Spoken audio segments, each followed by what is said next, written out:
সেরু আয় আয়, সেরু দাদাকে ডেকে দুধটা দিয়ে দি, নাহলে বলতে হবে সেরু দাদা আর খাবে না।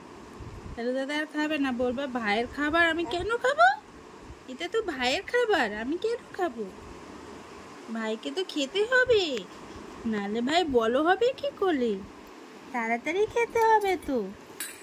কিন্তু ভাই তো এদিকে খাচ্ছেই না, ভাই শুধু পুচপুচ করে ফেলে দিচ্ছে। ভাইকে যে খেয়ে নিতে হবে তাড়াতাড়ি করে, এই যে ফেলে দিচ্ছে। ভাইকে তো তাড়াতাড়ি করে খেতে হবে, বড় হতে হবে, ভাই যেটা বুঝতেই পারছে না।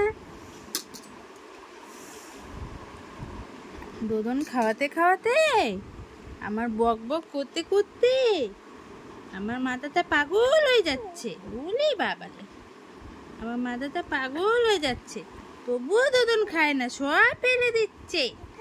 আয় সেরু দাদা আয়, তুই খেয়ে নে দোদনটা, খেতে হবে না ভাইকে, ভাই অনেক খাচ্ছে, সব ফেলে ফেলে।